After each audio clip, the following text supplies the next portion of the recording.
आदरणीय संत समाज, धर्मशिला माता एवं बहनों तथा देवियों, सभी के चरणाबिंद में रमेश दास का त्रिवार बंदगी, साहे बंदगी, साहे बंदगी, साहे बंदगी। ये दुनिया का सृष्टि कैसे हुआ, इन्हीं के बारे में मैं आज बताऊंगा। 7वां भाग। तभी सहज लोग पगुधारा, किन दनबट बारंबारा। निरंजन की विनती सुन उसी समय सहज सतलोक चले गए और वहां जाकर सतपुरुष को बारंबार दंडवत प्रणाम किया। सतपुरुष सहज से पूछते हैं, अहो सहज कस इहमा आई, सो हम सो तुम शब्द सुनाई। सतपुरुष ने कहा, अरे सहज तुम यहाँ कैसे आए, वह शब्द तुम हमें कह सुनाओ। सदगुरु कबीर साहब धर्मदास से कहते हैं, कहे सहज तब धर्म की बाता, जो कुछ धर्म कही बिखियाता। धर्म राय जस बिनती लाई, तैसे सहज सुनाऊ जाई। सदगुरु कबीर साहब धर्मदास जी को बताते हैं कि जब सहज ने निरंजन की बात सतपुरुष को कही, जो कुछ निरंजन ने सहज से कहा था वह सब बताया। निरंजन ने जैसी विनती सतपुरुष से की थी वैसे ही सारी बातें जाकर सहज ने सुना दी।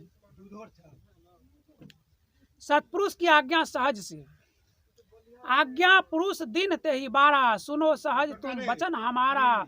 कूर्म के उदर आई सब साजा, सो ले धर्म कहे निज काजा। विनती करे कूर्म सो जाई, मांगी लेहू जही माथ नवाई। सहज की बात सुनकर उसी समय सतपुरुष ने सहज को आज्ञा दी और सहज से कहा कि तुम हमारा वचन सुनो। कूर्म के पेट के अंदर सृष्टि रचना का सब साज सामग्री है, उसे लेकर निरंजन अपना कार्य करें। इसके लिए वह निरंजन कूर्म के पास जाकर विनती करे और उनके सामने सिर झुकाकर मांग ले। सहज का निरंजन के पास जाना, सतपुरुष की आज्ञा सुनना। कहे सहज पुनि धर्म के पास, आज्ञा पुरुष किन प्रकाशा। विनती करो कुर्म सो जाई, मांगी लेहू तिहि शीस नवाई। जाय कुर्म ढींग शीस नवाहूँ, करिए कृपा बहुत तब पावहूँ। फिर सहज निरंजन के पास गए और उसके सामने सतपुरुष की आज्ञा प्रकट की। सतपुरुष की आज्ञा अनुसार कूर्म से जाकर विनती करो और सिर झुकाकर उनसे सृष्टि रचना की सामग्री मांग लो। तब तुम कूर्म के पास जाकर सिर झुकाओगे तो तब वह तुम पर बहुत कृपा करेंगे, तब उसने सब साज सामग्री पाओगे। निरंजन का कूर्म के पास साज लेने का को जाना सतपुरुष कबीर साहब धर्मदास को कहते हैं। सतगुरु कबीर साहब धर्मदास को बताते हैं, चली भय धर्म हरस तब बाढ़ो, मन ही कीन गुमान ही गाढ़ो। जय कूर्म के सन्मुख भयऊ, दंड पर नाम एक नहीं कियऊ। सतगुरु कबीर साहब कहते हैं, धर्मदास जी को बताते हैं कि सहज के सतपुरुष की आज्ञा अनुसार कूर्म के पास चलते समय निरंजन का हर्ष बहुत बढ़ गया और उसने मन में बहुत अभिमान अहंकार किया और वह जाकर कूर्म के सामने खड़ा हो गया, परंतु बताए अनुसार दंड प्रणाम एक भी नहीं किया। अमी स्वरूप कूर्म सुखदाई, तपन न तन को अति शीतलाई। करी गुमान देखो जब काला, कूर्म धरी अति है बलवाला। अमृत स्वरूप कूर्म जी सबको सुख देने वाले हैं और उनके क्रोध एवं अभिमान आदि का भाव जरा भी नहीं है, बल्कि वे अत्यंत शीतल स्वभाव के हैं। जब काल निरंजन अभिमान करके देखा तो उसे पता चला कि कूर्म जी अत्यंत धैर्यवान एवं बलशाली है।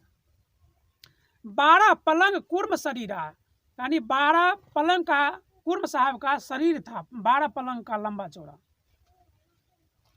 12 पलंग कूर्म शरीरा, 6 पलंग धर्म बलबीरा। छाबे चहु दिशी रहे सिराई, कही विधि लीजिए उत्पत्ति भाई। 12 पलंग का कूर्म जी का विशाल शरीर है और 6 पलंग का बलवान निरंजन का। निरंजन का 6 पलंग का शरीर था और कूर्म का 12 पलंग का शरीर था।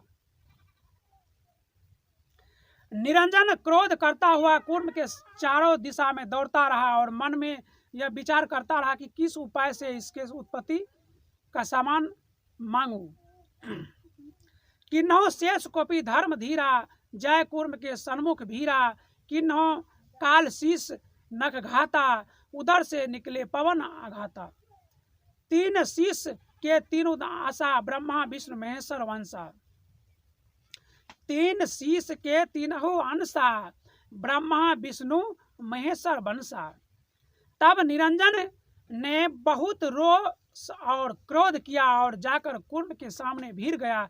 फिर काल निरंजन ने अपने तीखे नाखून से कूर्म के सिर पर आघात किया। प्रहार करके कूर्म के अंदर पेट से पवन निकले।